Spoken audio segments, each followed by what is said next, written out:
చూడండి, సాంబార్ మా స్టైల్లో మేము చేసాము. ఒకసారి మీరు చేసి చూడండి, ఎలా ఉందో చెప్పండి.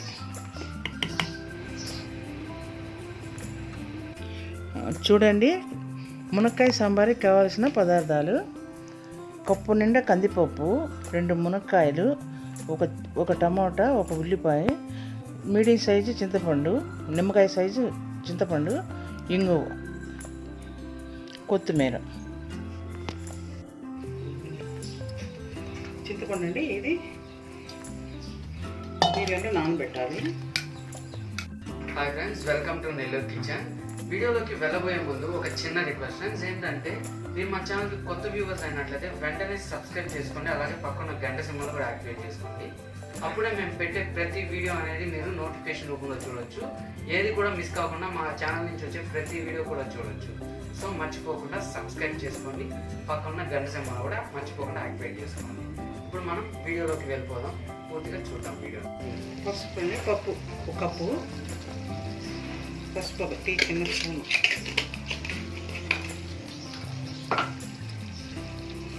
ఇంగువ కొంచెం,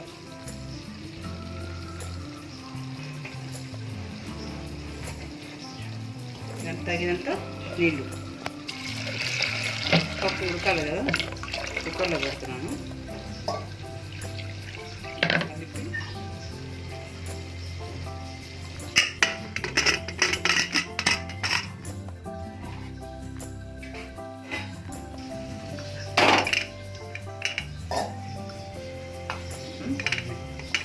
విజిల్ పెట్టాలి, మూడు విజిల్ వేస్తే చాలు. పప్పు ఉడికేలోపు మునక్కాయ సాంబార్లోకి అండి మునక్కాయలు అంటే టమోటాలు నేను ముందు ఉడకబెట్టుకుంటానండి, సపరేట్గా వేరు దాంట్లో వేసి ఉడకబెట్టను. కొత్తిమీర, మునక్కాయలు, టమోటాలు, ఉల్లిపాయలు, కొత్తిమీర.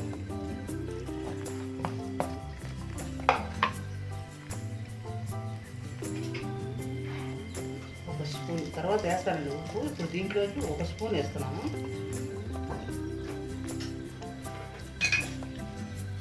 చెంచా అంటే దాంట్లో కొంచెం వేసాను పప్పులో, దీంట్లో కొంచెం 1/2 చెంచా పసుపు,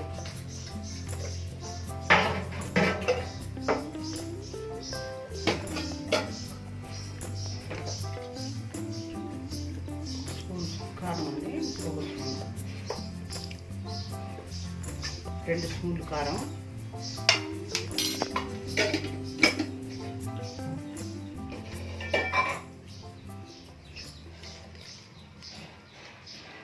అది ఉడకడానికి సరిపడంత నీళ్లు పోస్తున్నాను.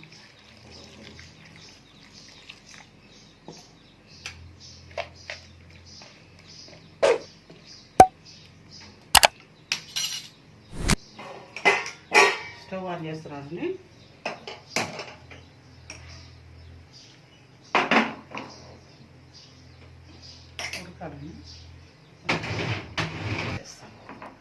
ఉడకాలి కాబట్టి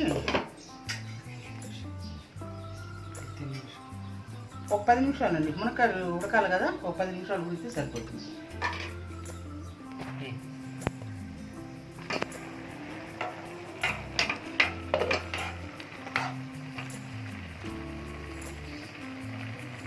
ఉడికిందండి, ఇంకా దింపేస్తాను.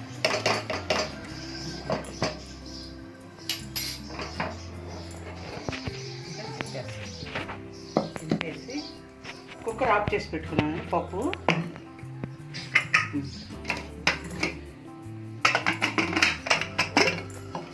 ఉడికిందండి.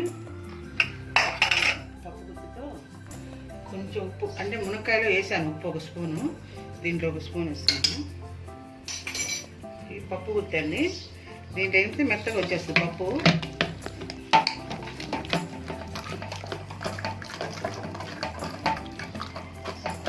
ఇప్పుడు చింతపండు రసం పోసేస్తాను. చింతపండు రసం అండి కలిపి పెట్టుకున్నాను, పిప్పి తీసేసి పెట్టుకున్నాను. చింతపండు పులుసు నానబెట్టుకున్నారు కదా, నానబెట్టేసి దాన్ని పిప్పి తీసేసి రసం. ఎన్ని నీళ్ళు పోసారు? 1 గ్లాసు నీళ్ళే, దానికి ఎందుకు గ్లాసు నీళ్ళు, దాన్ని ఉడకపెట్టాను కదా మునక్కాయలు. ఒక గ్లాస్ పోసాను. ఇప్పుడు ఈ మునక్కాయలు కూడా దీంట్లో పోసేసాను. చింతపండు పప్పు పెట్టాను కదా, ఒట్టి పప్పు, ఇంగో, పసుపు వేసాను. ఇప్పుడు అది ఎనుపుకొని దాంట్లో చింతపండు రసం పోస్తున్నాం. అది పోసాక ఈ ఉడకబెట్టుకున్నాను కదా, ఉల్లిపాయలు, టమాటాలు, కొత్తిమీర, మునక్కాయలు, అది దీంట్లో వేసేస్తున్నాను. ఇప్పుడు వేసి ఇంకా పోపు పెట్టుకోవడం. ఇప్పుడు నీళ్ళు, కొంచెం నీళ్ళు దీంట్లో కలుపుకోవడానికి ఒక గ్లాసు నీళ్ళు.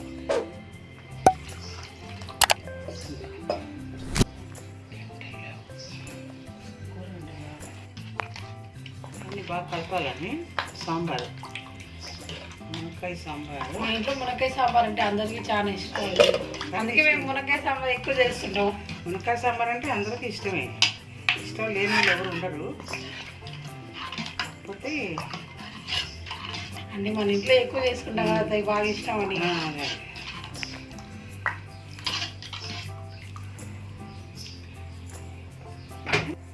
చూడండి, మంగళవారం, శుక్రవారం ఇట్లా బియ్యపిండితో ముగ్గేసి నైట్ మన పని అంతా అయిపోయినాక తుడిచి స్టవ్ బాగా నీట్గా తుడుచుకొని పడుకునే ముందు ఇట్లా తుడిచేసి ముగ్గేసుకుంటే శుక్రవారం, మంగళవారం నైట్ వేసి పెడితే చాలా మంచిది, ఇంటికి చాలా మంచిదని వేసానండి. ఒకసారి మీరు కూడా ట్రై చేయండి.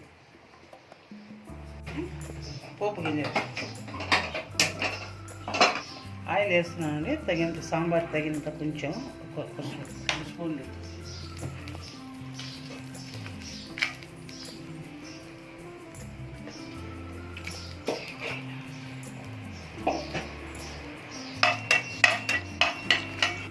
నేను ఇది మిరపకాయలు వేసానండి పోపులో.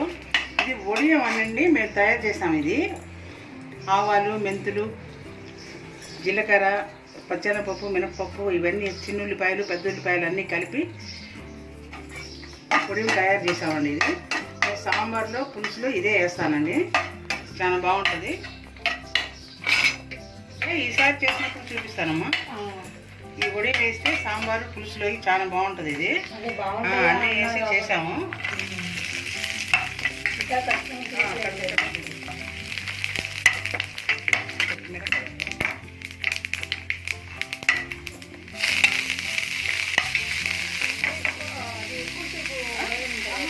వేసుకోవచ్చా మరి, అంటే ఎండలో పెడతాం మేము దాన్ని. తర్వాత బాగుంటుంది సాంబార్లో వేస్తే.